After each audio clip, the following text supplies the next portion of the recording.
Bien, alors on m'a demandé d'introduire la notion de père aidance auprès de vous et en fait de raconter un peu l'histoire, de dire un peu de quoi il s'agit, etc., etc. Donc je vais tenter l'exercice. Ce que j'aimerais tout d'abord vous dire, c'est que on a vraiment en ce moment le sentiment, je crois très partagé en France, que la père aidance c'est quelque chose de très nouveau, de très innovant. Et ça fait vraiment partie de ce qu'on trouve dans des pôles d'innovation, etc.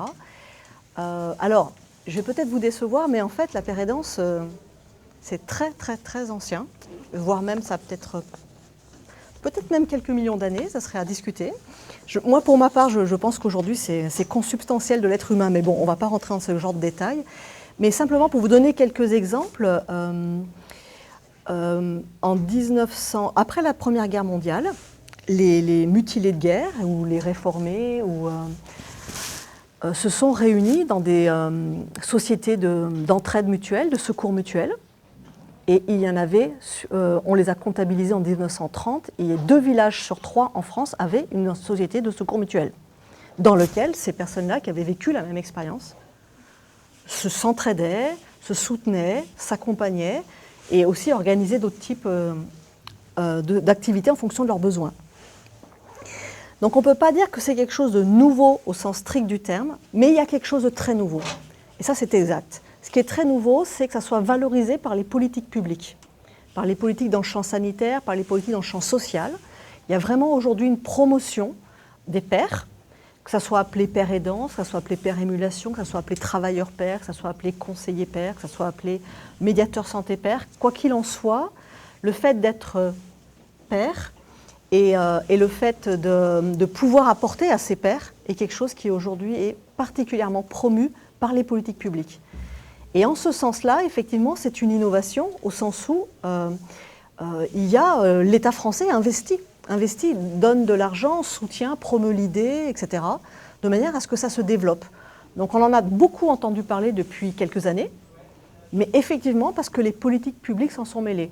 Mais cette idée d'entraide spontanée, informelle, entre personnes qui vivent les mêmes expériences, les mêmes épreuves, tout ça, c'est quelque chose qu'on peut vivre assez spontanément, et en tout cas qui se déclenche sans que l'État français ou d'autres États aient besoin de s'en mêler. Voilà. Mais effectivement, la forme que ça prend et l'ampleur que ça prend est très liée donc, à l'investissement par les politiques publiques de ce type-là d'activité. Alors, les politiques publiques ont par exemple promu les groupes d'entraide mutuelle. Ça, c'est la loi 2005, donc ça date déjà de 2005. Vous avez dans le champ sanitaire une première loi qui a promu les patients experts ou les patients ressources dans l'éducation thérapeutique, c'est 2009. Vous avez une expérimentation dans le champ, à l'époque ça s'appelait la grande exclusion, aujourd'hui ça s'appelle l'inclusion sociale, qui concerne les personnes SDF avec des troubles de santé mentale sévères. Ça, c'est 2011 en France. Et ça, c'est devenu aujourd'hui ce qu'on appelle le un chez soi d'abord, et qui est en train de mailler l'ensemble du territoire national. Et là, il y a des équipes de professionnels, pluriprofessionnels, dans lesquelles il y a des pères aidants qui sont salariés et qui sont recrutés pour intervenir en tant que pères aidants.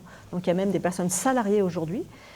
Vous avez le centre collaborateur de l'OMS, l'Organisation mondiale de la santé, donc le centre collaborateur de Lille, qui a, lui, mis en place, établi le premier diplôme de médiation santé-père dès 2012 avec l'Université Paris 8 à l'époque. C'était un DU, c'est devenu une licence professionnelle avec l'Université Paris 13. Mais voilà, donc tout ça, ça existe et c'est vraiment le tournant des années 2010.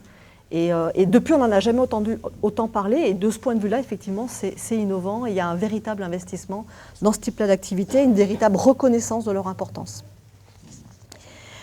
Je voudrais aussi vous dire que donc il y a plein de façons de nommer cette pratique. Il y a aussi plein de façons de la mettre en œuvre.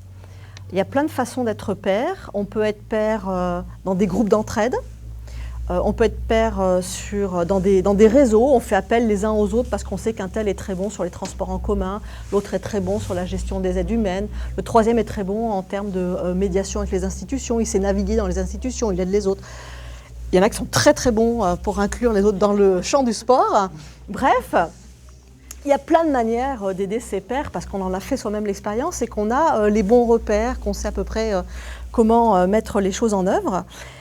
Vous avez les forums internet qui sont très puissants, très efficaces, et notamment dans le champ des... C'est souvent la question d'être patient, les maladies chroniques, beaucoup. Mais pas seulement. Vous avez, j'essaie de faire un peu le tour, de vous donner un peu une idée, les permanences téléphoniques fonctionnent très bien également.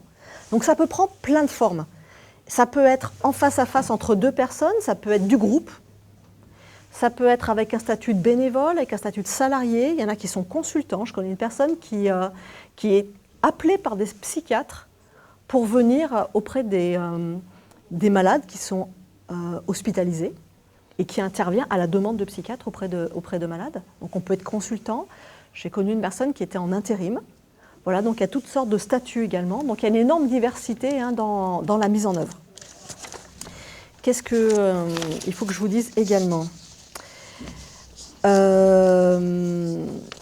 Oui. Souvent, on pense, parce qu'en France, aujourd'hui, les politiques publiques se sont surtout emparées de ces domaines, c'est-à-dire le champ de la santé et le champ du médico-social, social-médico-social. Mais en réalité, ces relations entre pairs viennent se mettre en œuvre, sont pratiquées dans des tas de domaines qui peuvent être très différents. On connaît très très bien, par exemple, les alcooliques anonymes, où là, c'est complètement hors du social et du médico-social et du sanitaire. Ce sont même des collectifs qui ne veulent pas de subvention de l'État, voilà, qui ne revendiquent aucune subvention, qui ne vont pas avoir de fondation, rien. Ils fonctionnent autrement. Vous avez des collectifs qui fonctionnent autour des violences domestiques. Vous avez des collectifs qui fonctionnent autour de l'échec scolaire. Vous avez toutes sortes de domaines, en fait, qui peuvent être... dans lesquels les personnes qui ont vécu l'expérience peuvent s'auto-organiser de manière très informelle et créer donc des liens de soutien et d'accompagnement. Voilà, donc, mais ce qu'on connaît véritablement aujourd'hui, ce qui est développé en France, c'est la santé, le social et le médico-social. Voilà. Mais dites-vous que c'est beaucoup plus vaste que ça. Et oui, là, je prenais des exemples, mais on a par exemple un énorme réseau au niveau international sur la paranoïa. Les personnes paranoïaques qui se regroupent entre elles pour se soutenir les unes les autres. Et ça fonctionne assez bien. J'ai eu la chance d'être intégrée dans un collectif et j'ai été très étonnée de ce qui s'est passé et à quel point ça peut être favorable. Voilà, donc même des gens dont on imagine qu'ils ne pourraient pas se rencontrer, eh bien si, ça peut donner des choses très intéressantes. Troisième grande idée sur laquelle j'aimerais revenir. Aujourd'hui, le mot père aidant, ça, de très loin, on va dire, est devenu le terme à la mode pour parler des relations de père, etc. On parle beaucoup moins de père-émulation, beaucoup moins de médiation santé-père, beaucoup moins de travail-père, etc. Donc c'est le grand terme. Et il est devenu tellement à la mode que c'est presque devenu un mot valise. En fait, tous les mots qui deviennent à la mode finissent par dire tout et n'importe quoi, et c'est dommage, parce que du coup, on ne sait plus très bien de quoi on parle. Donc là-dessus, je voulais attirer votre vigilance et vous dire que voilà, celui qu'on appelle en général, celui qui établit des relations de pair à pair, pour être plus explicite, n'a pas besoin d'être un militant pour ça. Il n'a pas besoin de lutter pour une cause pour ça. Donc, il peut, mais ce n'est pas ça être pair. Ça s'appelle être militant. Il n'a pas besoin de travailler à changer les politiques publiques. Il n'a pas besoin de travailler à former les professionnels du champ de l'action sociale ou médico-sociale. Mais par contre, il peut le faire, hein, ce n'est pas du tout un empêchement. Être pair, c'est établir des relations de pair. Et c'est là-dessus que je vais approfondir après dans le deuxième temps de mon intervention. Voilà, donc c'est aider ses pairs. Donc c'est vraiment, quand on est pair, en fait, on travaille avec ses pairs sur améliorer la qualité de vie, améliorer l'autodétermination, améliorer l'autonomie, améliorer l'empowerment. C'est beaucoup d'empowerment. C'est soutenir en fait ses pairs de manière à ce qu'ils puissent aller dans le sens de leurs objectifs propres, les leurs, ceux qui se sont choisis pour eux-mêmes. Donc c'est vraiment un travail qui porte sur la vie quotidienne et sur le développement de soutenir les pairs dans ce qu'ils ont envie de vivre, de manière à ce qu'ils puissent y arriver progressivement. Voilà. Donc c'est ça, être père. Hein. Mais après, je vais vous expliquer d'autres choses. Mais je sais que souvent, il y a toute cette confusion autour de... Voilà, donc après, être père. Alors, concrètement, il se passe beaucoup de choses. On va peut-être revenir sur les savoirs expérientiels. Il y a un lien entre savoir expérientiel et être père. Dans la vie de tous les jours, en réalité, la plupart d'entre nous, on n'a pas particulièrement de relation de père. Ça ne veut pas dire qu'on ne pourrait pas en avoir besoin. Ça veut dire que c'est quelque chose qui est plutôt rare nous concernant. Quand je dis nous, je parle du grand public, hein, je pense à personne en particulier. Pourquoi ? Parce que la plupart des problèmes de notre vie ordinaire, de notre vie quotidienne, hein, je parle de quelque chose qui est ordinaire, on a des personnes autour de nous où on a accès à des ressources. Le jour où vous avez mal aux dents, vous savez que la ressource c'est un dentiste et qu'il va falloir trouver une adresse ou un téléphone de dentiste pour prendre rendez-vous. Le jour où vous crevez le pneu de votre voiture, vous savez que peut-être le voisin va pouvoir vous aider ou que vous-même on vous a appris parce que papa ou maman vous a appris quand vous étiez plus petit, enfin, etc. Ce que je veux dire par là, c'est qu'en général, les problèmes de la vie ordinaire sont des problèmes qu'on sait à peu près résoudre ou on sait auprès de qui se tourner pour les résoudre. Mais quand on traverse une expérience qui est rare, qui est beaucoup plus rare, que tout le monde ne traverse pas ou que tout le monde traverse que de manière très sporadique. Ben là, il se trouve que la société ne met pas forcément des savoirs à disposition pour faire face. Un exemple qui pourrait presque tous nous concerner dans cette salle, quoique la salle a l'air assez jeune, donc je vais prendre un exemple qui ne concerne pas encore tout le monde. Votre premier divorce. Donc tout le monde ne s'est pas encore marié, donc tout le monde n'a pas encore ce genre d'expérience. Mais c'est pour vous permettre de vous dire que ça ne concerne pas que le champ de la santé, pas que le champ du handicap, pas que le champ de la maladie chronique, des troubles de santé mentale, etc. Ça peut concerner n'importe qui, une relation de père. Imaginez que pour une raison ou pour une autre, vous ayez malheureusement ou heureusement, je ne sais pas, ça dépendra de vous, à engager votre premier divorce. Eh bien, en général, c'est une expérience qui est plutôt une épreuve, qui est assez déstabilisante. C'est rare que ça se passe très très bien, ça arrive, mais ce n'est pas le plus courant. Et donc souvent, on ne sait pas comment se débrouiller de ça, ne serait-ce que parce qu'on vit des émotions extrêmement difficiles. Vers qui on se tourne en premier? En général, on ne commence pas par chercher dans l'annuaire un avocat. Parce que d'abord, on ne sait pas quel est le bon avocat, il y a plein d'avocats, on ne sait pas lesquels, etc. En général, la première personne qu'on va contacter, c'est quelqu'un dont on sait qu'il a divorcé il y a 2-3 ans. On va lui dire, et toi, ça s'est passé comment?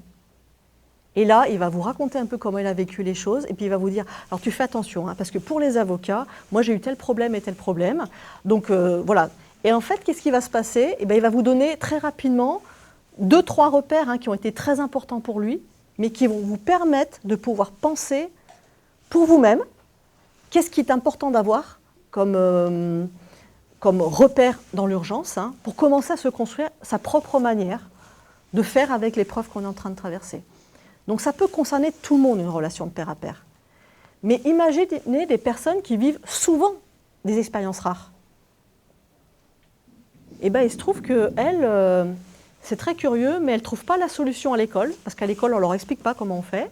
Elles ne trouvent pas la solution dans les médias. Je ne sais pas si vous avez remarqué à quel point c'est stéréotypé dans les médias. Mais imaginez que vous vouliez apprendre à faire la manche en regardant la télévision, mais vous n'allez pas pouvoir. Par contre, entre SDF, ils s'apprennent à faire la manche. Ils savent faire. Il y a un vrai savoir-faire de comment est-ce qu'on doit s'installer, quelle posture on doit prendre, quelle expression on doit, etc. Il y a tout un tas de choses à savoir pour pouvoir faire la manche et pour que ça ait une relative efficacité. Donc, il y a des expériences qui sont suffisamment rares pour qu'elles ne soient pas portées par la culture, que le savoir qui les concerne ne soit pas transmis de génération en génération. Et lorsque vous vous retrouvez dans cette situation, eh bien en fait, la plupart d'entre nous, on ne sait pas faire. Voilà. Et c'est là où rencontrer ses pairs devient important, parce que c'est à peu près les seuls qui ont eu déjà affaire avec la situation et qui ont déjà construit un petit peu de savoir, peut-être des savoirs rares, mais ils ont produit quelques savoirs et qui pour eux ont plutôt fonctionné. D'où l'importance de rencontrer des pairs, c'est pas pour la vie que vit tout le monde en fait, c'est quand vous vivez des expériences rares. C'est souvent ce qu'on ne dit pas, mais c'est quand on vit des situations rares, quand on a un savoir expérientiel rare, qu'on devient très pertinent en tant que père.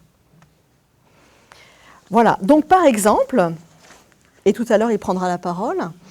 Et Rachel va aussi nous expliquer. Mais je connais mieux, parce qu'on a eu le temps de... On m'a longuement parlé de vous, Kevin, parce qu'apparemment, le Premier ministre, etc. Bon, bref. Mais donc, on m'a beaucoup parlé de vous. Et je suis désolée, Rachel, j'aurais aussi aimé pouvoir prendre votre exemple. Mais voilà.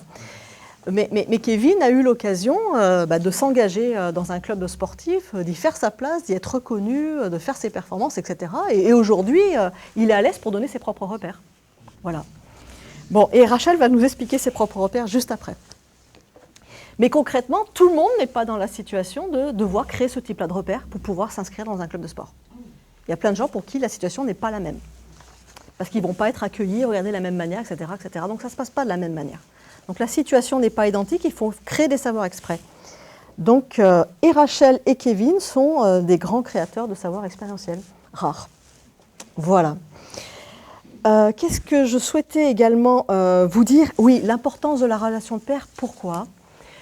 Parce que précisément, quand vous traversez une expérience rare, même si vos proches vous aiment profondément, même s'ils vous soutiennent beaucoup, même s'ils sont attentifs à vous, le simple fait qu'ils n'aient pas traversé cette expérience vont faire qu'ils ne peuvent pas vous apporter autre chose qu'un soutien moral, leur affection. Mais il y a plein de choses qu'ils ne comprennent pas, parce qu'ils ne le vivent pas et qu'ils n'imaginent pas ce que ça peut être. Même s'ils font très attention à vous. Je vais prendre un exemple très concret. Vous êtes en fauteuil électrique et vous amenez votre enfant à l'école. Eh bien, vous allez rapidement devoir apprendre où est-ce qu'il y a des bateaux sur les trottoirs, où est-ce qu'il y a des pavés, quels sont les trottoirs qui sont particulièrement glissants quand il y a de la pluie, quels sont les bateaux sur lesquels il y a systématiquement des voitures, il ne faut pas pouvoir espérer les emprunter, etc., etc. Et donc, vous allez pouvoir construire dans votre quartier 2-3 cheminements alternatifs en fonction des bateaux qui vont être ou pas encombrés par les voitures, etc. Et vous allez pouvoir emmener votre enfant tous les matins à l'école. Vous comprenez bien que votre voisin qui lui-même emmène son enfant à l'école, même s'il il veut vous rendre service, il ne sait même pas où sont les bateaux sur les trottoirs, alors qu'il emprunte les mêmes trottoirs que vous. 2, il n'a aucune idée du revêtement sur les trottoirs, donc il ne sait pas ce qui glisse et ce qui ne glisse pas. Il n'a aucune idée des pentes sur les bateaux, il n'a aucune idée de plein de choses. Ce n'est pas qu'il ne veut pas vous aider, ce n'est pas qu'il ne vous apprécie pas, ce n'est pas qu'il ne veut pas être soutenant. C'est juste que ça échappe complètement à son expérience. Ce n'est pas dans son expérience alors qu'il emprunte les mêmes trottoirs que vous.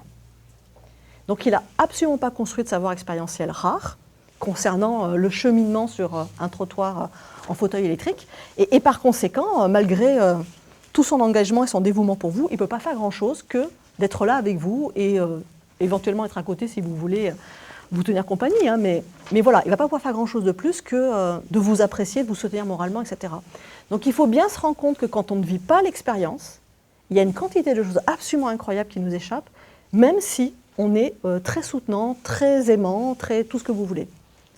On n'imagine pas à quel point l'expérience peut être différente, parce qu'on a une tendance dans notre culture à imaginer que lorsque le matériel, c'est-à-dire les trottoirs, les voitures, ça c'est identique, alors forcément on vivrait la même chose, ce qui est complètement faux. Parce qu'on n'est pas amené à devoir construire les mêmes repères dans les mêmes situations. Voilà, et donc c'est pour ça qu'il y a toute cette importance des savoirs rares qui ont été construits et qui ont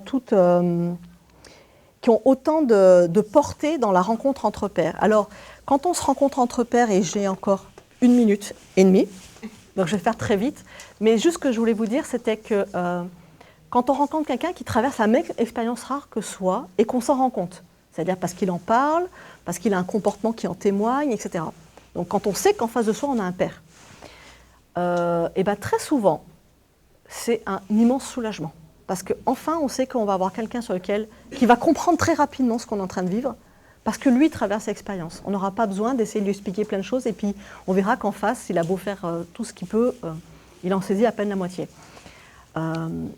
C'est quelqu'un sur lequel il va être facile, en tout cas très spontanément, les personnes lui font confiance, une confiance très particulière, parce qu'il y a cet imaginaire derrière qui est assez souvent juste, mais pas toujours, que l'autre ayant traversé l'expérience, il va être à l'écoute, il va faire attention, il va donner les bons conseils, etc. Donc il y a, on va dire, un a priori de confiance il y a une intimité qui se crée ou une connivence qui se crée très rapidement, parce qu'on sait que quand on va passer sur le trottoir ensemble, on va regarder les mêmes choses et il suffira qu'on se fasse un sourire et on sera d'accord sur le fait que franchement, avoir fait un bateau comme ça sur le trottoir, c'est pas sérieux, que fait la municipalité? Mais on aura juste besoin de se regarder, hein, on n'a pas besoin de se l'expliquer. Vous voyez, donc il y a une connivence, il y a, pour des choses plus intimes encore, il n'y a pas besoin non plus de se les expliquer, et en même temps on se comprend très bien. Bref, il y a des choses qui vont créer une qualité de relation qui, quand on sent que l'autre vit vraiment la même expérience et qu'on se comprend très rapidement de cette manière-là, va permettre que les contenus qui vont être échangés, les choses qu'on va pouvoir se dire, vont être d'une qualité particulière. Voilà. Et c'est là-dessus que je voulais terminer mon propos, c'était vous dire qu'une relation de pair à pair, c'est une relation où il ne se dit pas les mêmes choses que dans la vie de tous les jours, mais parce qu'on ne se comprend pas de la même manière. Il y a vraiment une qualité très particulière dans ce type de relation, et que c'est pour ça que je pense qu'une fois qu'on a saisi ça, on comprend toute l'importance de ce qu'on peut appeler la pair-aidance, la pair-émulation, soutien par les pairs, l'accompagnement par les pairs, les médiateurs santé-pairs, etc., etc. Mais en tout cas, voilà, il y a quelque chose de véritablement intéressant, il y a quelque chose qui est un plus, et qui n'est pas fait par un kinésithérapeute, qui n'est pas fait par un médecin, qui n'est pas fait par un éducateur spécialisé, mais qui apporte également. Voilà. Écoutez.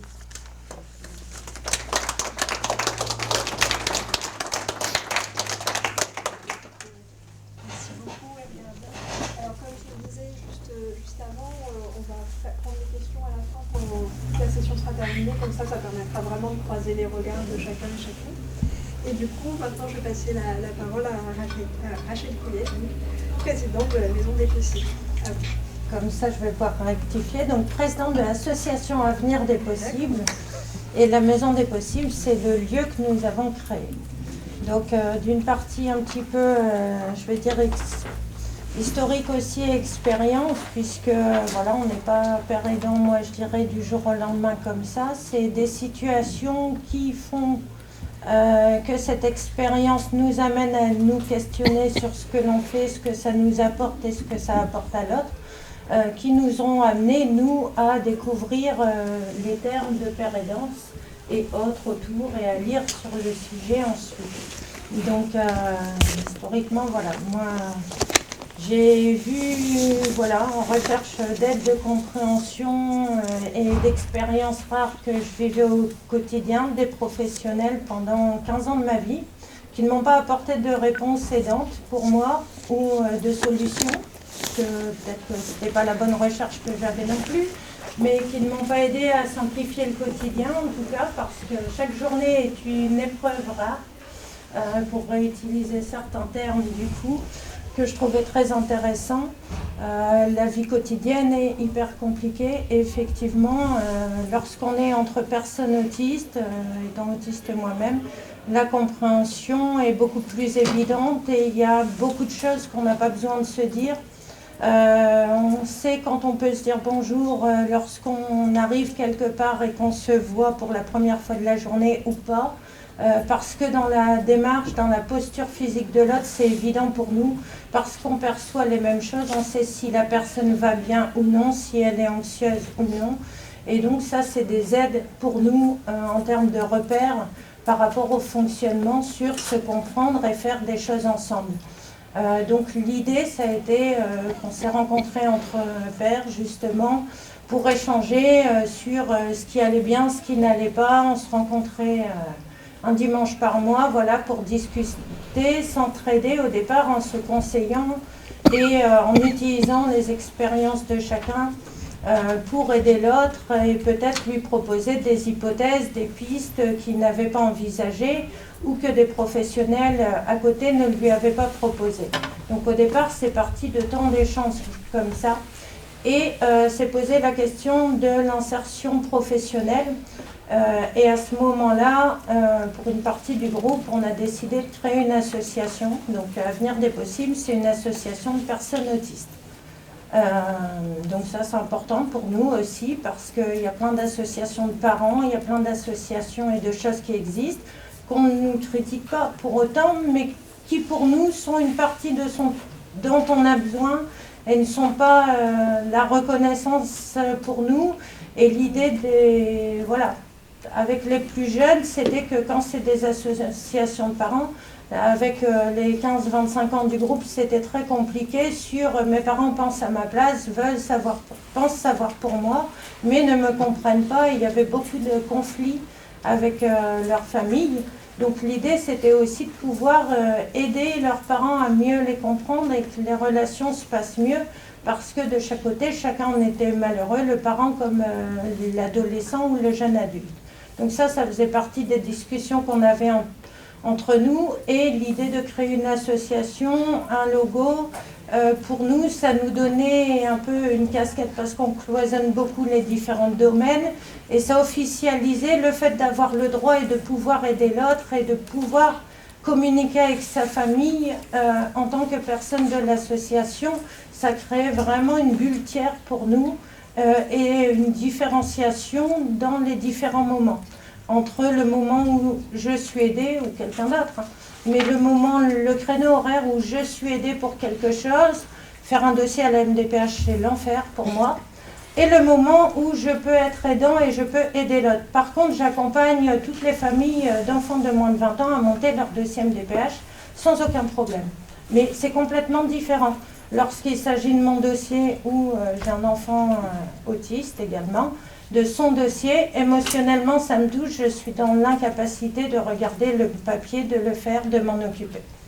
Mais pour autant, je sais les faire, je suis allée à plein de commissions et je connais par cœur le système administratif en France.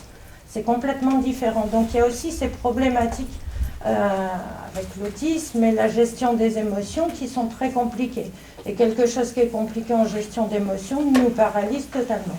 Donc en partant de l'association pour accompagner un jeune qui devait trouver une entreprise pour son alternance, mais était incapable d'entrer dans une entreprise inconnue et donc de passer la porte, effectivement c'est difficile d'aller postuler, porter son CV. Donc l'idée c'était que du coup, en étant d'une association, on n'était pas juste le copain ou le parent et on pouvait se permettre d'y aller avec lui, de l'accompagner et de le présenter pour faire le lien et que ça fonctionne. On a vu que ça fonctionnait pendant un trimestre, ça a bien fonctionné, voire beaucoup trop. Donc on s'est dit qu'il nous fallait un lieu parce qu'on avait à peu près 90 personnes et familles qui nous demandaient d'intervenir, ce qu'on n'avait pas prévu du tout. Mais le bouche à oreille a fait son affaire sur le territoire et du coup, du lieu entre guillemets chez l'un des membres du bureau d'association, du siège de l'association, on est arrivé à avoir des personnes de 2 départements, puis de toute la région Occitanie qui venaient nous rencontrer sur nos temps de permanence. Donc on a créé un lieu qui s'appelle la Maison des Possibles et qui pour nous est un lieu de réhabilitation socio-professionnelle avant tout, puisque à l'origine on était un groupe d'adultes de tout âge à avoir créé et à faire vivre cette association. Donc l'idée c'était aussi de sortir de l'isolement pour nous, de rencontrer de plus en plus de personnes autistes ayant des profils similaires pour mieux se comprendre, des centres d'intérêt communs pour faire des loisirs ensemble, réussir à apprendre, à aller faire les courses, à prendre les transports parce qu'on serait accompagné et là par une personne autiste, pas juste l'éducateur ou la psychologue qui essaie de nous montrer le trajet mais qui ne prend pas en compte le néon de la pharmacie qu'on voit qui nous dérange, qui nous empêche de prendre ce trottoir, parce que le trajet le plus simple c'est ça, oui mais pas pour nous, c'est pas le plus simple. Donc l'idée ça a vraiment été de créer un lieu qui nous permette à chacun avec nos différents savoirs et expériences de les mettre en œuvre pour les autres, mais aussi du coup la réciprocité que d'autres les mettent en œuvre pour nous en fonction de nos besoins. Donc on a créé différentes thématiques. Donc il y a une thématique de répit pour les aidants où on accueille des enfants à partir de 4 ans, donc sans limite d'âge, enfants et adultes. On a une mixité de publics qui peuvent être verbaux ou non verbaux au niveau des personnes autistes avec ou sans déficience intellectuelle, mais également des jeunes en phobie scolaire, avec un trouble déficit de l'attention avec ou sans hyperactivité, des troubles 10, L'idée, c'est que la plupart, on a un diagnostic d'autisme, mais on a aussi des choses à côté. Donc là aussi, on s'est retrouvé sur les questions de soutien scolaire, sur les questions de s'expliquer autrement la consigne qu'on ne comprenait pas nous-mêmes à l'école, mais que maintenant, par expérience, on arrive à comprendre et à penser que quand il y a un « et », il y aura une deuxième info, une deuxième consigne à faire dans la même, pour éviter justement que les enfants ne traversent ça. Donc il y a une partie insertion professionnelle. Donc une quinzaine de personnes autistes de l'association ont pu accéder à des formations ou des validations des acquis de l'expérience dans différents domaines, du coup du social et du médico-social, pour poursuivre de manière plus officialisée, plus professionnelle et obtenir un diplôme, dans l'idée de continuer à aider en tant que père aidant, mais pas forcément que sur l'expérience d'une personne ayant un profil similaire, un diagnostic similaire, mais au vu d'un public beaucoup plus large. Donc avec des VAE, de moniteurs éducateurs, avec des entrées en formation d'accompagnants éducatifs et sociaux, d'animateurs socioculturels, de psychologues, on a pu élargir dans ces thématiques-là et ces domaines-là, grâce au fait d'avoir créé un lieu, constitué un lieu qui est un lieu de mise en situation. On fait des ateliers tous les jours où ça peut être des professionnels qui interviennent et des personnes en situation de handicap. Et là, il y a des temps de mise en situation professionnelle où c'est le panel de personnes qui est dans la construction d'un projet professionnel ou en formation ou en VAE qui intervient, qui mène des ateliers et qui se forme en même temps. Ou sur le principe de père aidance, où là on est sur des groupes. L'idée c'est que c'est des groupes collectifs toujours. Bon, avec les contraintes Covid actuellement, ça a beaucoup chamboulé le fonctionnement, mais ça fonctionne toujours.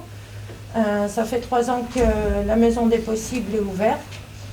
Et l'idée que justement sur les groupes de père aidance, c'est une personne qui vient amener un atelier sur une compétence, cours de dessin, cours d'informatique, apprendre à passer un coup de fil, apprendre à noter ses rendez-vous dans l'agenda, savoir prendre les rendez-vous médicaux, etc. Donc dans des thématiques utiles de vie quotidienne comme dans des thématiques de loisirs comme des cours de dessin.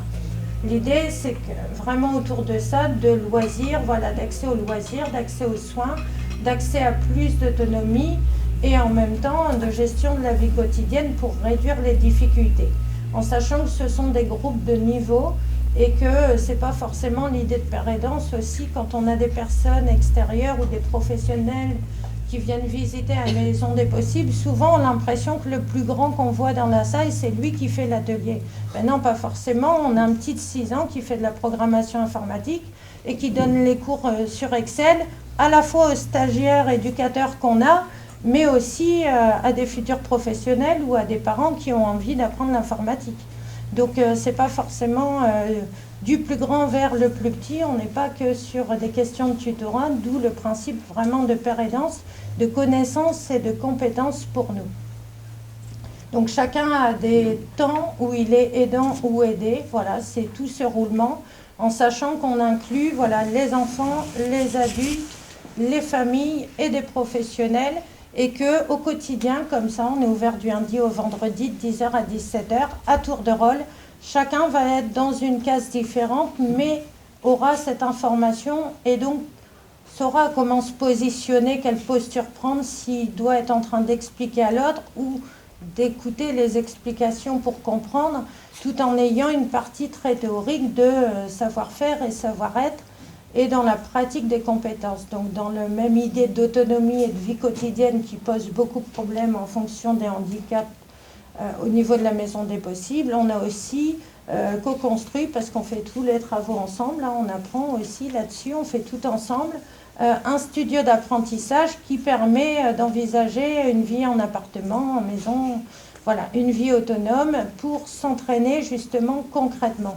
Parce que l'idée, c'est pas juste, quand j'aurai un logement plus tard, je ferai comme ça, il faut le vivre pour gagner cette expérience, en sachant que la difficulté, c'est que les différents handicaps sont surtout invisibles. Donc c'est pas comme le fauteuil où on sait qu'il faut une entrée à 90. Voilà, c'est beaucoup plus compliqué que ça, les aménagements de l'environnement nécessaires. Et du coup, cette entraide, voilà, également, que ce soit entre pairs ou vis-à-vis des familles, ou sans critère d'âge, va permettre voilà, de dire j'ai trouvé ça comme type d'ampoule, c'est bien, c'est tamisé, ça évite les lunettes en intérieur, c'est plus sympa quand on est chez soi. Là, c'est juste pas possible en fait. J'ai déjà des maux de tête, mais là, ça, c'est pas possible. Donc voilà, pour ce type d'expérience, on a créé ce lieu. Voilà. Merci beaucoup.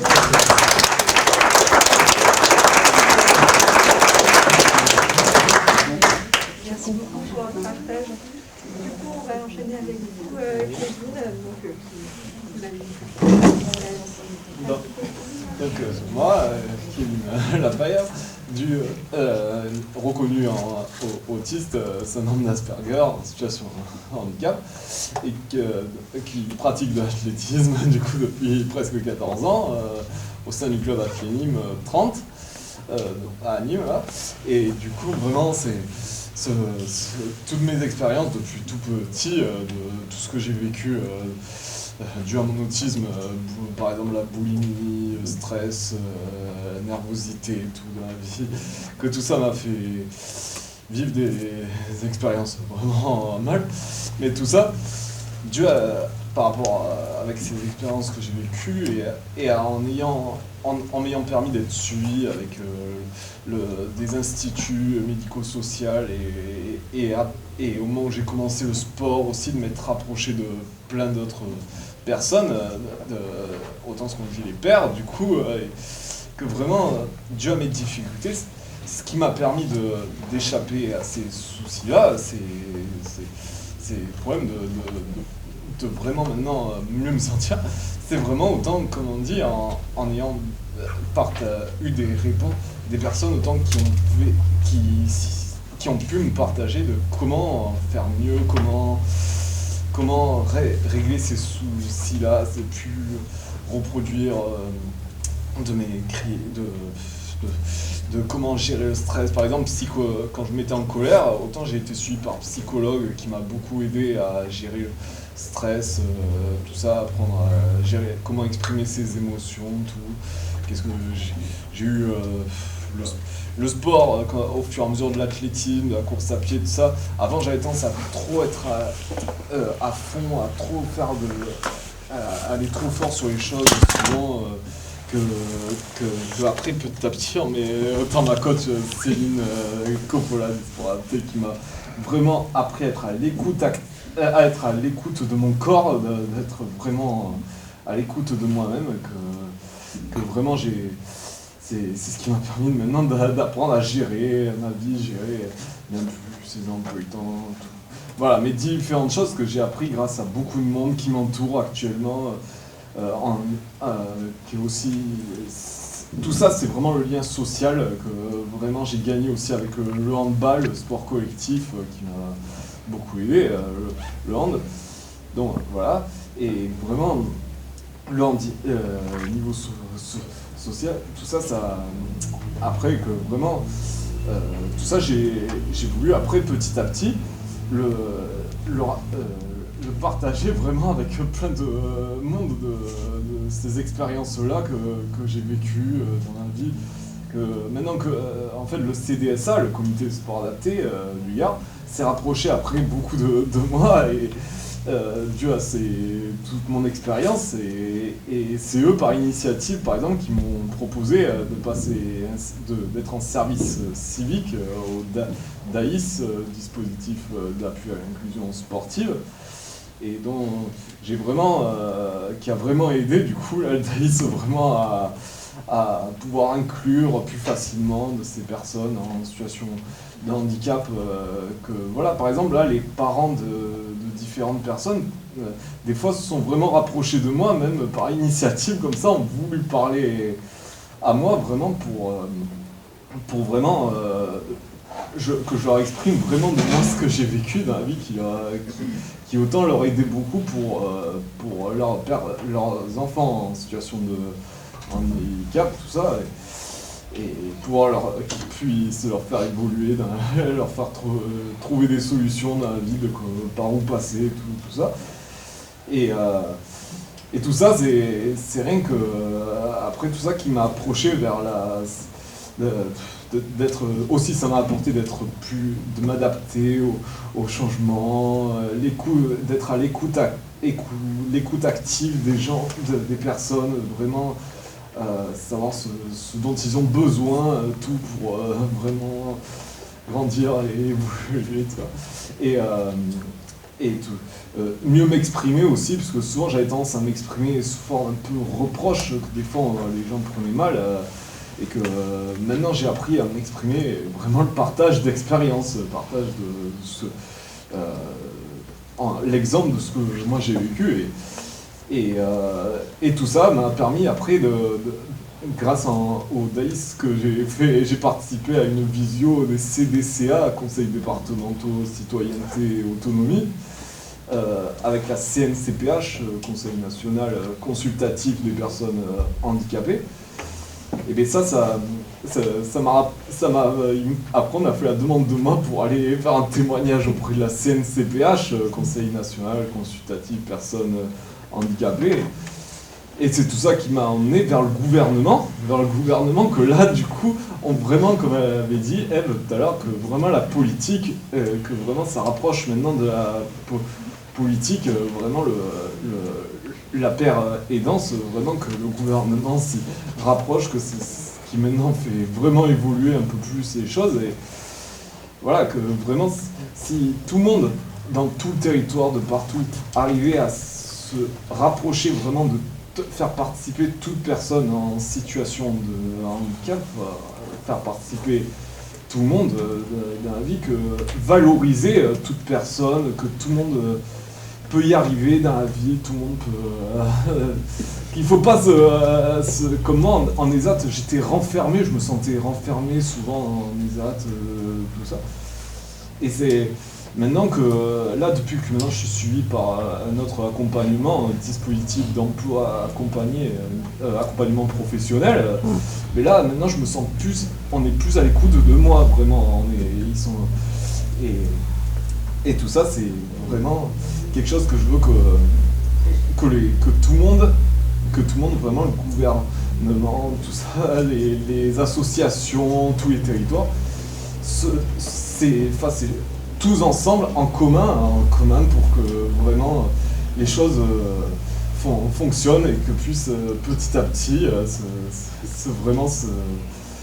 ça arrive à vraiment que tout le monde puisse trouver une solution, tout le monde puisse arriver à trouver sa voie dans la vie, tout ça, et que c'est bien se dire que toute personne a un handicap et peut se rapprocher même d'une personne en situation de handicap. Tout le monde peut se rapprocher de quelqu'un d'autre selon, comme a expliqué Ève, la difficulté, l'expérience que la personne a eue, si la personne a vécu l'expérience mal, et c'est comment il faut régler la solution, tout.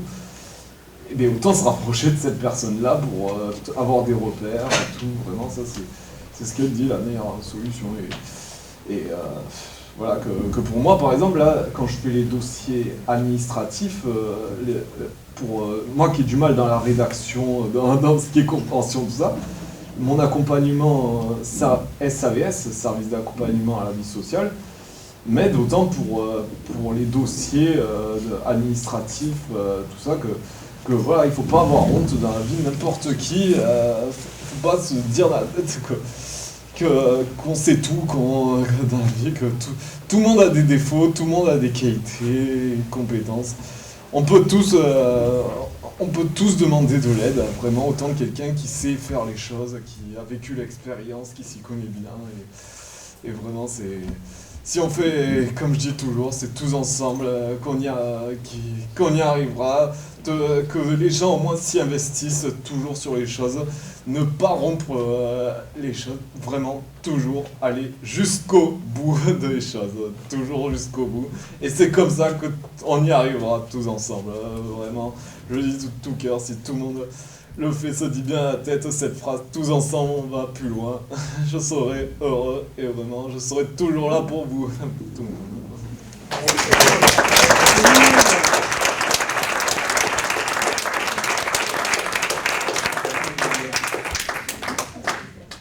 Merci beaucoup à vous et puis à tous les trois du coup pour vos partages et vos présentations. Est-ce qu'il y a des questions Ah bon, super. Alors par contre, bon, il nous reste 12 minutes. Merci à vous trois parce que c'était très intéressant, vos échanges différents et à la fois riches d'expériences. Je voulais ajouter que je suis maman d'un jeune homme maintenant et bon, il fait partie aussi du daïsme. Bon, je ne vais pas raconter tout ce qu'il peut faire, mais simplement pour dire que par exemple, parce qu'on est là pour la pérédance, le fait qu'il se soit inscrit à ces activités du daïsme, c'est le sport adapté, eh bien, il s'est retrouvé spontanément à aider une autre personne. Il sait de quoi je parle. Et le soir, quand il est rentré à la maison, mais il en parlait beaucoup. Qu'il avait aidé, qu'il avait fait ça, que maintenant c'est quelque chose qu'il avait. Et c'était juste pour dire que ça ajoute aussi de l'estime à soi. C'est quelque chose, aider les autres, surtout si on a vécu des choses rares, comme vous disiez, des choses difficiles, que chaque fois c'est comme une montagne à gravir, parfois dans la journée il y a plusieurs montagnes à gravir. Et là d'aider, il s'est retrouvé dans une position d'aidant, et puis d'apporter du bien, et puis on le sait très bien que quand on fait du bien, on en reçoit aussi. Et voilà, c'était pour dire que ça rajoute, ça ajoute de l'estime de soi, ça contribue à l'estime de soi de la personne. Et à la fois la personne qui est aidée, elle se sent à l'aise parce qu'elle est avec un aidant, un père aidant, donc elle est dans une zone de confort avec elle, puisqu'on partage les mêmes montagnes, les mêmes choses à gravir. Mais à la fois la personne qui est, elle renforce son estime de soi, sa confiance, et elle peut aller de l'avant parce qu'elle se dit, bon ben je peux aussi faire quelque chose, je ne suis pas simplement quelqu'un qui est aidé, mais je peux aussi aider, voilà, tout simplement. Merci beaucoup. Est-ce que vous voulez réagir? Oui, voilà, que vraiment, c'est comme tu exprimes, la confiance vraiment en soi, que ça valorise bien que voilà, nous aussi, voilà, comme tout le monde, tout ça, quand on aide, tout ça, c'est autant ça qui donne encore plus de force, confiance de force, de confiance en soi, voilà, que c'est vraiment tout ça qu'il faut qui rend les choses plus trop. Oui. Moi, je suis élue sur Méjeanne Leclerc et je suis chargée de la commission handicap. Et j'ai créé un handicival. Un handicival pour mettre en vedette les personnes en situation de handicap. Kevin est venu l'an dernier, cette année ça va être encore beaucoup, beaucoup mieux. Et moi, les vedettes, ce sont les personnes qui viennent s'exprimer en musique, en sport, voilà.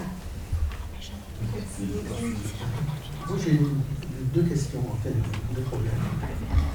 Je ne connaissais pas le terme de père aidant. Il paraît que ça existe, mais peut-être je suis dans ma bulle. Et je ne connaissais pas ce terme. Mais qu'est-ce que vous pensez? J'ai l'exemple de ma compagne, Betty, qui depuis 40 ans s'occupe de handicap, entre autres, de bien d'autres.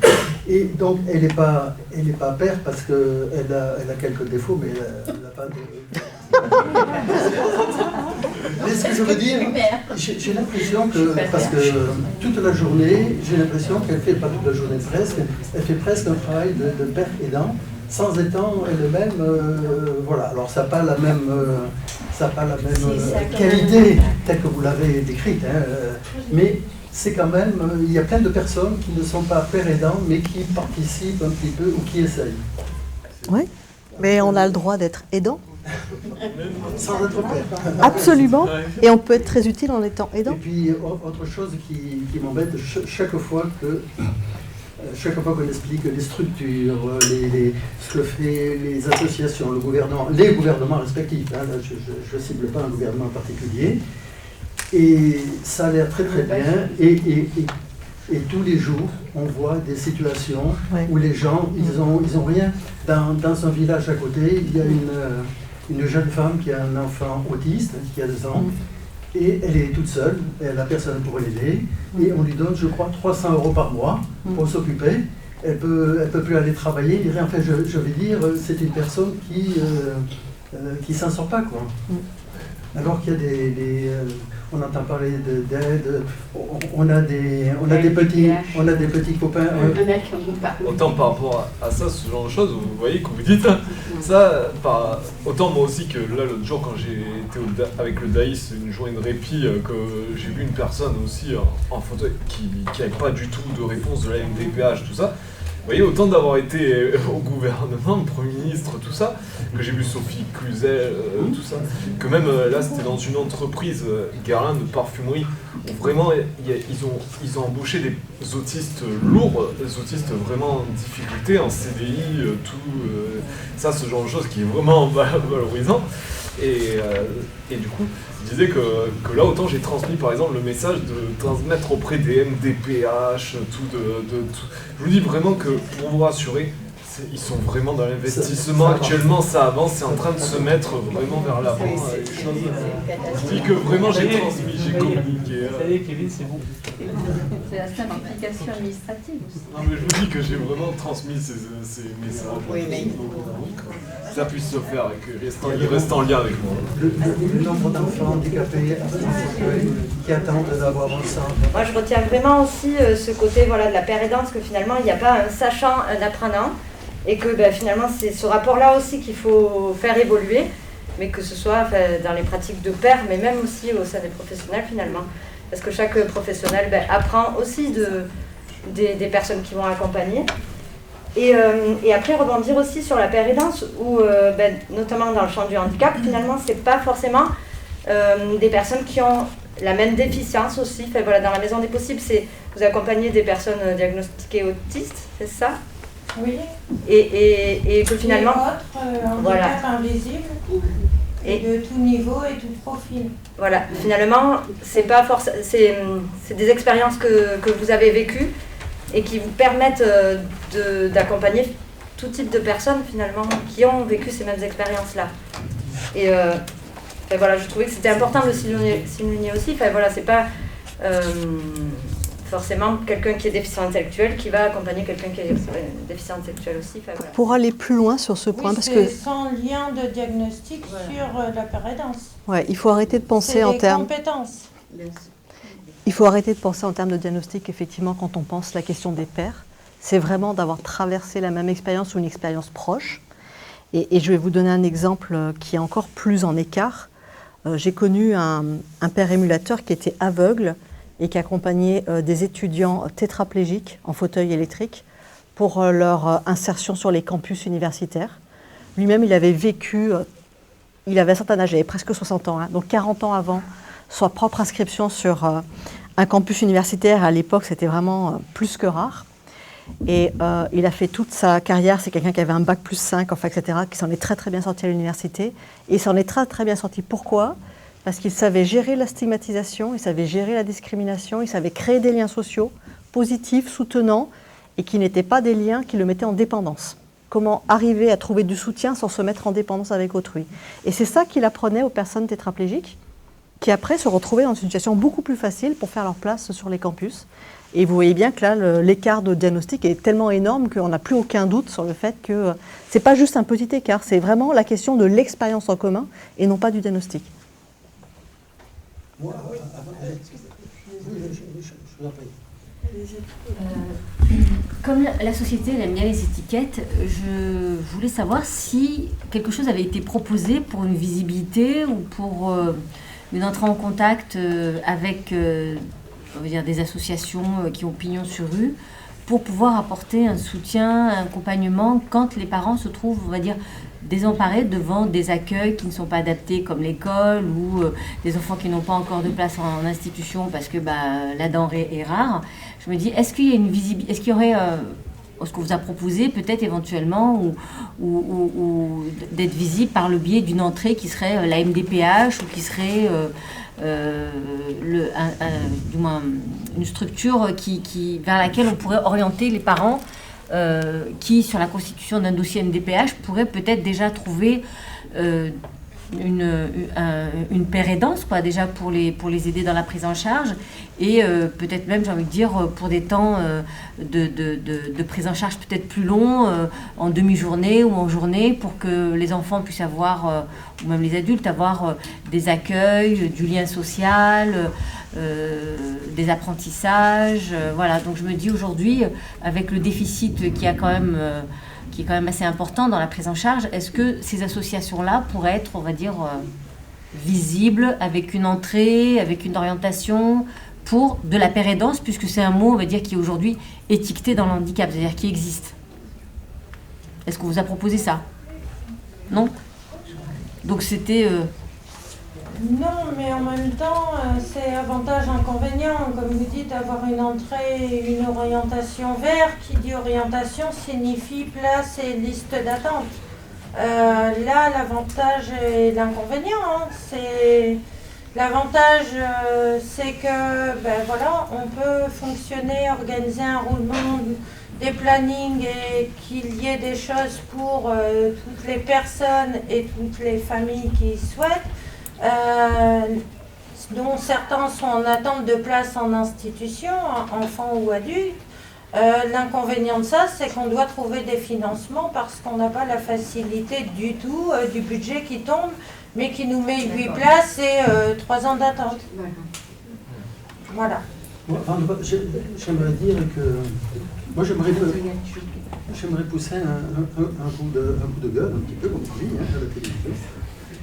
C'est que quand on voit l'exemple de Kevin, quand on voit votre magnifique centre, j'ai perdu le nom ou quoi, La maison des possibles. la maison des possibles, et on imagine que tout va bien, alors que j'ai l'impression dans le quotidien que la situation, les personnes handicapées sont très très mal, enfin, il y a beaucoup de choses à faire encore.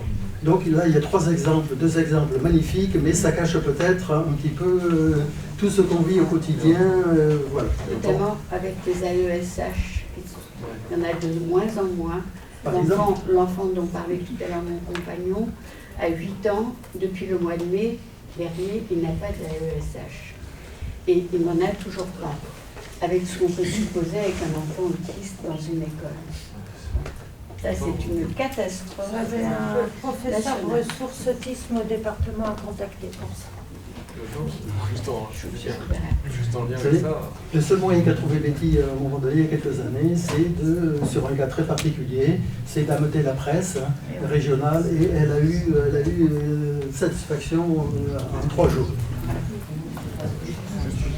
Rachel, autant vous dire, est-ce que ce genre votre association comme ça, vous l'avez déjà communiqué à vraiment oui. Ce genre de... Ah non, savoir s'ils connaissent tous ce genre. Oui, moi aussi j'ai fait l'année dernière le diodé avec le ministère. Ministère? Ah ouais? Si on veut faire remonter des informations... Oui, non, mais déjà, il faut les faire remonter au sein de la nation. Mais il y a de la distance, du coup, il y a un long chemin entre les... Parce que moi, je vais vraiment rester en lien avec eux. C'est pour ça que vous aussi. Alors normalement, je propose qu'on fasse une toute dernière question. Une toute dernière question, si vous permettez, plus une question, une intervention. D'abord, je voudrais vous remercier, j'ai beaucoup appris. Et c'est important parce que je suis un jeune président de la formation handicap du conseil départemental de la citoyenneté et de l'autonomie. Et j'ai beaucoup appris parce qu'on avait évoqué ces notions de précédence, notamment à l'occasion des universités d'été du CNCPH. Donc Kevin est intervenu, on a eu la chance que le CDCA du Gard soit retenu avec 2 autres CDCA. Et Kevin s'était remarquablement débrouillé en vidéoconférence. Moi, je suis en vidéoconférence, il était sur le terrain, j'ai beaucoup apprécié. Alors merci parce que j'avais effectivement, le sujet c'était l'entraide et l'isolement de leur université d'été. Et j'avais du mal à définir la paire aidance. Et là, vous m'avez éclairé, en fait, c'est cette notion de savoir. Alors, on l'appelait rare. Moi, je dirais parce qu'il est différent. Il n'est pas forcément rare, parce qu'il y en a beaucoup qui l'ont, ce savoir. Mais il est différent de celui de la population habituelle. Qui est beaucoup plus importante. Qui est beaucoup plus fréquent, donc le mot rare intervient. Et je crois que c'est ce partage de savoir. Du coup, c'est un peu le père aidant expert. Alors après, je dis oui, il y a un père aidant expert, mais est-ce qu'après, il y a le père aidant du quotidien? Là, c'est peut-être que l'aidant. Mais l'aidant, souvent, c'est une autre personne qui n'a pas l'handicap, soit un professionnel, soit la famille. Il y avait une paire aidant, si vous l'avez très bien exprimé, madame, c'est aussi entre personnes supportant la même différence qui ensemble font mieux. D'abord parce qu'il explique à l'autre comment faire, et ensuite à la limite aussi le faire avec lui ou à la place quand par exemple vous expliquez aller dans une entreprise parce que j'ai un blocage, je ne dis pas. La deuxième chose que je trouve extrêmement importante, et ça ne remet pas du tout en cause le fait que toutes les associations d'handicapés ont souvent été créées par des familles d'handicapés, des parents d'handicapés pour la plupart, que l'institution, le gouvernement, enfin l'État a créé plein d'institutions médico-sociales avec des professionnels qui ont tout à fait leur utilité. Et ce qui est extrêmement important, c'est ce que vous avez fait émerger, une association des usagers en fait. C'est-à-dire des personnes qui sont directement concernées, qui n'ont pas un intermédiaire, qui se gèrent par elles-mêmes, autant que cela est possible. Et c'est d'autant plus important dans le handicap invisible, parce que quand on est handicapé moteur, on le voit en général, ça se voit pour le commun des mortels. L'handicap invisible, il ne se voit pas, et on ne comprend pas, et il y a la difficulté. Et ça, je crois que c'est extrêmement important, et ça m'a éclairé sur beaucoup de... Quant à vos problèmes, monsieur, vous évoquez quelque chose qui est complètement différent, qui est le problème des aidants au sens large. Bien sûr. La pérédance faisant partir des aidants, mais bien sûr, c'est même majeur, les aidants d'une manière générale. On sait toute la difficulté que la MDPH a aujourd'hui pour organiser ces dossiers. Alors je ne veux pas vous dire que demain tout sera parfait. Vous savez qu'il y a une révision actuelle du schéma de solidarité qui va, pour les 5 ans à venir, va être mise en place. Il y a surtout, et ça c'est une imposition du Conseil national de la solidarité et de l'autonomie, du CNSA, quelque chose qui s'appelle ma MDPH 2022, où on a bien compris au plus haut niveau que la MDPH dit fonctionner et France entière. Et puis je pense qu'il y en a qui dysfonctionnent encore plus que la nôtre. Alors vous voyez auquel niveau ils peuvent être. Plus mal que la nôtre. Voilà, oui, bien sûr. Il y en a qui ont même, il y a une dizaine de MDPH qui ont carrément des groupes qui viennent les aider. Donc pour vous dire que nous on n'a pas, donc ça veut dire qu'on n'est pas considéré comme étant les plus mauvais. Ceci dit, il y a des choses qui vont essayer d'être mises en place. Alors est-ce que ça ira jusqu'au bout, ça, il ne faut pas vous le promettre. Le problème est posé. Et le problème est d'ailleurs un groupe de travail, groupé d'ailleurs, personnes âgées, personnes handicapées, à travailler sur l'approche de l'aide aux aidants. On a fait un dépliant, parce que cette notion d'aidant est majeure avec une notion de répit derrière. Si la pérédance peut aider les aidants, eh bien c'est un plus et largement positif qui sera porté par les personnes concernées directement. La pérédance est souvent spontanée. Et ce qu'il faudrait changer aussi, non seulement certaines facilités à la MDPH, mais le discours des personnes de la MDPH. Parce que parfois, pour les parents, c'est insupportable. Quand on a un enfant qui est en situation de handicap grave, voilà, que le parent s'entend dire ben, vous n'avez qu'à aller travailler et laisser votre fille, alors que tous les jours elle allait à Montpellier à l'hôpital pour sa fille qui va devenir aveugle dans l'avenir. Il y a un discours qui est intolérable. On en revient à ce qui a été dit ce matin avec le changement de la culture finalement générale et des représentations et justement que les professionnels puissent aborder l'accompagnement, voilà. C'est ce que je demande. Faire avec et pas pour faire. Et qu'on leur apprenne à parler aux parents. Et des fois aussi très simplement appliquer la loi. Voilà, ne pas être dans une interprétation, on va dire, totalement, on va dire, ubuesque ou de convenance, parce qu'il y a aussi beaucoup de mélange des genres, tout simplement pour arranger certains et discriminer les autres, parce qu'on veut arranger ceux qui sont au pouvoir, quoi. Et aujourd'hui, ça, c'est... Je parle en connaissance de cause, puisque, voilà... et je me dis, est-ce que juste la première des choses, c'est juste appliquer la loi, c'est-à-dire la loi de 2002, la loi de 2005, le droit à l'égalité des chances, voilà. Juste ça. J'aimerais rajouter un point. Je voudrais dire que je suis heureuse de constater que l'auto-organisation par les personnes directement concernées a été prise au sérieux aujourd'hui. J'en suis très heureuse et j'aimerais, dans ce cadre-là, qu'on les prenne suffisamment au sérieux pour que, comme dans d'autres pays, éventuellement, on puisse les subventionner également. Voilà, parce qu'il y a plein d'autres pays où ça se produit et ça peut permettre à ce que ils aient le choix entre subvention ou pas subvention, ça sera leur choix. Et ça a déjà démarré, ça ? Oui, en France, ça a déjà démarré, mais c'est très très faible comme mouvement. C'est jusque dans nos campagnes. En tout cas, je voulais juste suggérer le fait que ça pouvait être bien, qu'il y a des auto-organisations par les personnes en situation de handicap qui produisent des services très utiles pour leurs pairs et qu'à ce titre-là, elles méritent autant que d'autres d'être subventionnées si elles le souhaitent. Elles ne le souhaitent pas toujours en auto-organisation, ça peut être aussi un choix de rester à l'écart et de construire vraiment de manière très différente les choses. Mais je pense que voilà, il faut que les options puissent exister. Je propose qu'on conversation autour d'un bon café. Oui, parce que sinon on va partir.